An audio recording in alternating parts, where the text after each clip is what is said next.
Hi, Rap Critic here, and yes, finally someone has suggested some music that I like! And it is Black History Month, so, well, these guys were an important part of my Black history, so fuck it. So let's talk about B.O.B. Flatline. No, God no! Get out of here, B.O.B. Nobody likes you! Instead, I want to talk about the song B.O.B. by Outkast, which stands for Bombs Over Baghdad. Now, as a kid, I fucking loved Outkast! Like, you don't even understand, Outkast was my life. I can't speak to how other people thought of them, but to me they were the force that I aspired to live up to in my youth. Everything that they were and represented directly reflected my reality and my aspirations. They were southern rappers who, while they were intelligent cats who always made wittier, more engaging music than many of their peers, were still never above pulling out a dope-ass party jam that got the people moving. Their music was funky but gritty. They wrote lyrical head-scratchers and produced musical head-bangers. Andre, represented me, the strange, awkward kid with a soul that loved singing as well as rapping, and Big Boy was the person that I wanted to be, the Southside smooth-talking ladies man with a silver tongue and a reputation behind his tough talk. I saw their music videos from when they first started, and they looked exactly like my street corners, and with their meteoric rise to fame, I saw those videos turn from what I lived with every day to the strange places where my mind wanted me to go every time I closed my eyes. They're one of the few mainstream artists that had explosive success, but never felt like they were compromising who they were as individuals. However, I will say there's one song that's always been a little confusing to me, and it's Bombs Over Baghdad. Don't get me wrong, it's a great song with an unnatural energy. In fact, I don't think I've ever heard a rap song that sounded this fast and frantic before this one. But what was that title about? Like, what does Bombs Over Baghdad mean as a phrase? It's always been kind of elusive, especially since there's no real direct sentence structure that leads up to it.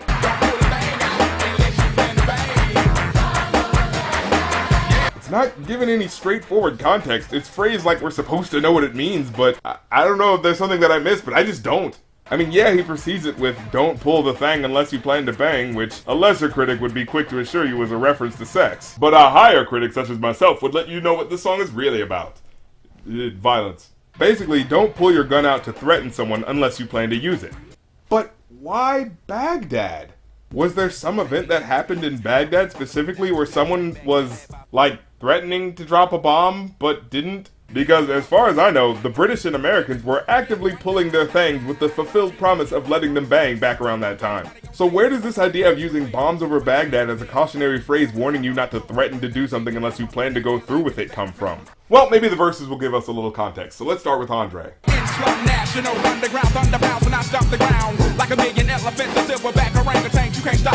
Okay, so your first question might be, what the hell is in Slum National? Well, international means something relating to many countries. So in Slum National, a word that Andre 3000 made up, because he just kind of does that sometimes, is Andre specifically addressing the poor people of all countries worldwide.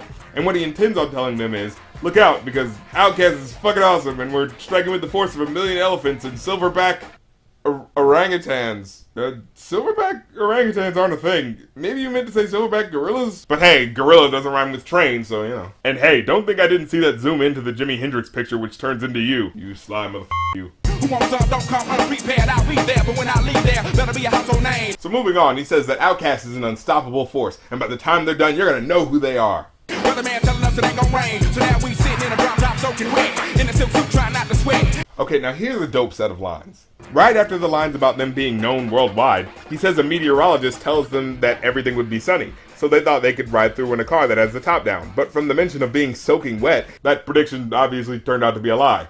Possibly a metaphor for how they were promised fame was going to be relatively stress-free. And you can see that silk suit as their reputation, because despite them metaphorically being soaked to the bone by rainwater that represents the problems of life coming down on them, that sweat, which is the water that represents their response to the situations they're in, is the only thing people will be paying attention to. If they crack, if they show any form of weakness. But this be the year that we won't forget. 1999. Be what you wanna be, long as you know consequences are given for living. And here he's saying that you should pursue what you want to do in life, but be aware that there are consequences to your actions, similar to how there were consequences to Outkast's venture into music. And this actually seems to tie into the chorus's mantra of not starting something that you don't plan to finish.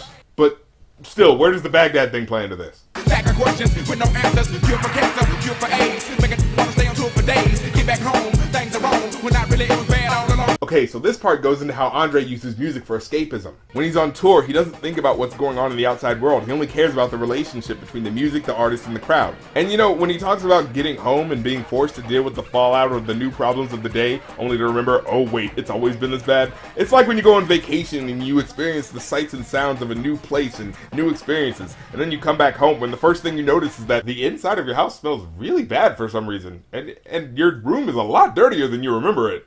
It's not that it didn't smell or look dirty before, it's just that you had gotten used to those problems and are just now noticing how bad it is because you spent time away from it. Before you left ass up to a ball of power, 1,000 miles per hour. Hello ghetto, let your brain breathe, believe that's always mode.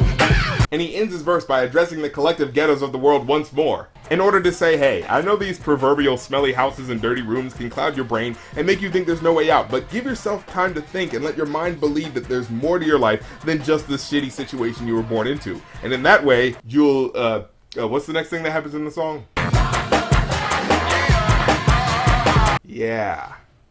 Still not sure how this phrase fits in. Well, Andre can be a little heady and have the meanings of his words be hard to grasp. Maybe if we go to the second verse with Big Boy's more direct delivery, he'll enlighten us.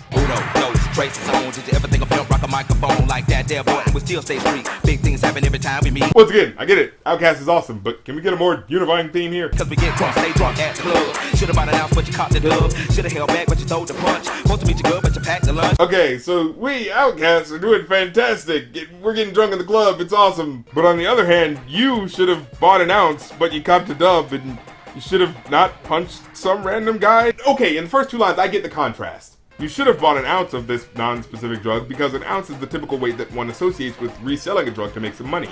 But instead you thought short-sightedly and just bought a dub, which is an amount one would typically buy just to get high. And of course the next line is how you should have thought before you hit someone because of all the legal problems that come with assault. And okay, I'm seeing a general theme of thinking things through before you do them. But what's that part about you're supposed to meet a girl but you packed her lunch?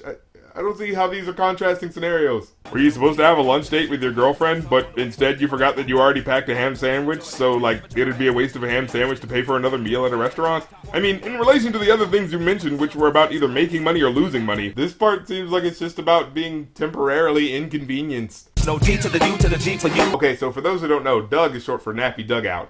And, well, it's basically him saying that he's not getting any, you know. But now I have to ask, was this lunch date so important that missing it means that she wants to withhold sex from him? I mean, geez, maybe he accidentally left his lunchbox unzipped and the ham didn't stay cool, so he has to eat the sandwich before it rots. Cut the guy a break, woman. Got a son on the way by the name of Bamboo. Got a little baby girl for a year, Jordan. Never turn my back on my kids for them. Wait, I thought we were talking about some other guy not getting sex. What does this have to do with your family? Should've hit it, rag top. Okay, well, since ragtop is another word for, like, a drop top, like the car that has the top that goes down, what you're basically saying is, you should have had sex with her, then fucking bounced, hit the road, nobody got time for a chick who withholds sex because he missed one lunch date, fuck that noise. You know, I'd actually agree with that. I mean, if that's the type of thing setting this person off, it's usually indicative of a bigger problem, and unless they're willing to have a discussion about it, it's probably best to walk away. Relationship advice with Rap Critic. Make a business for yourself, boy, set some goals. Make a fat dime out of dusty cold. Okay, and here we go back to the theme of controlling your own destiny. And record number 4, but we on the road. Wait. Hold up, slow up, stop, control like Janet. Planet, stay on is on ya. Moving like floor, come straight to Florida. This part is just about how cool you guys are again. Put it up on belt, cause the weapon's in order. Like a 3-piece stitch for your daughter. What's this about having sex with my daughter? So you're pulling off a belt to whoop someone's ass like you'd pull off a 3-piece suit before whooping a girl's ass with your dick? You can't talk about then I hit the border. Okay, I don't know where you're going with this. Are you just hungry right now? Pity pat rapper trying to get the vibe. I'm a microphone being trying to stay alive. When you come to ATM, well, you bet not high, cause the Dudley family gon' ride. And he ends it by saying, yeah, fuck all you other rappers. We're the best. Outkast is awesome. What does this have anything to do with bombs over Baghdad? Well, after not getting any answers from the song itself, I decided to look up if they had been asked about the song before. And in a 2005 interview with Blender magazine, which, by the way, what took 5 years for anyone to ask what the hell this chorus is about? Seriously, was no one else curious about why an American rap group would name a song after the destruction of a major Middle Eastern city? But whatever, in the interview, Andre explains. While on the Equimini tour, Andre was watching TV, and this news reporter, she said something something and bombs over Baghdad. It sounded good. I knew I could use it somewhere. It just sounded good. That's it. But words mean things, damn it! Damn it. I'm sorry, I guess I just really wanted there to be some other meaning, the revelation of which would make the song even more deep and more challenging than it would be first received as. But these guys are musicians at heart, and sometimes it's just about what rolls out best. And it's kind of our jobs as listeners to make the connections. Sometimes it's easy to grasp, and sometimes you have to thread the meaning together yourself from clues given in the text. And even scattershot sounding stream of conscious lyrics can have a strange connecting link, but other times artists leave links that are purely broken off from the rest of the chain, unable to really find a perfect place to fit for it, but not wanting to let it go to waste. Sometimes those broken links can just be outright annoying, and other times they can add to the mystery of the music. Now, personally, I think it's kind of silly to bring up something that's obviously politically charged without an ounce of commentary, because it ends up sounding like you're just using a touchy subject to catch ears without justifying why they should be listening.